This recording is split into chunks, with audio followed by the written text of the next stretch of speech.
And a question for all of the candidates as they're getting into the primary, Karun, is how do they take on Donald Trump, right? And the Mayor Pete Buttigieg approach to Trump versus the Elizabeth Warren approach to President Trump, which is ignore him or take him on directly. Which approach do you think wins out in the primary? I mean, this is the big question for the Democratic Party, right? Which way are they going to go? They're not exactly a completely cohesive group. Right. I don't think that you can completely ignore Donald Trump. He is everywhere. He is on television every 5 seconds. He is doing things that make the news all the time. So to pretend like you're not actually addressing him in this election is to kind of ignore where the gut of the Democratic Party is after the heartbreak of 2016 that they had.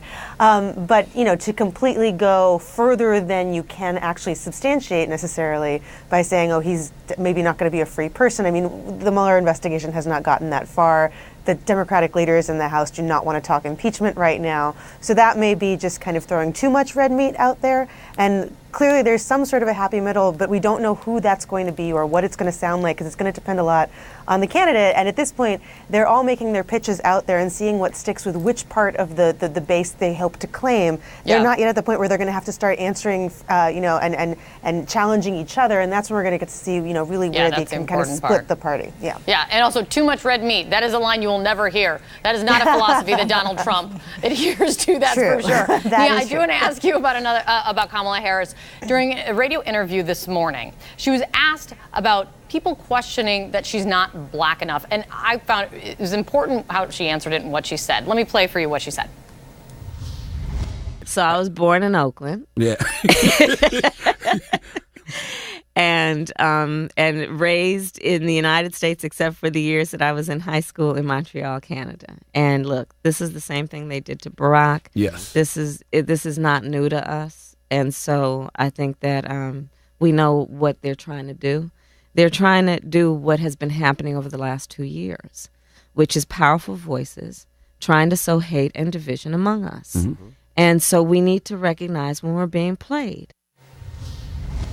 What do you think of her response?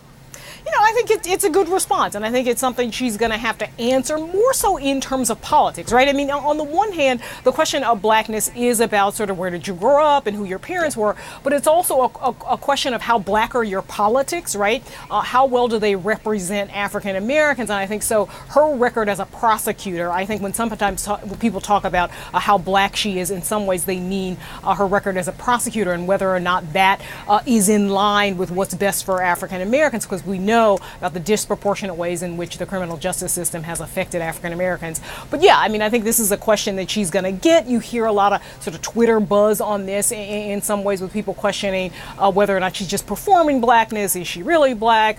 Sure, she went to Howard, but she married a white man, which I think she also addressed in that interview as well, and essentially said she married who she fell in love with. So, you know, this will be a question that she'll have to answer, as we know that Obama did as well. I find it fascinating, though, when you look across the Democratic primary field, how candidates and people interview them, no one's shying away from any of these topics, though. From Kamala to Amy Klobuchar with the stories about her, to Pete Buttigieg, generational. He's, you know, fashions himself a generational candidate, not shying away from his sexuality at all.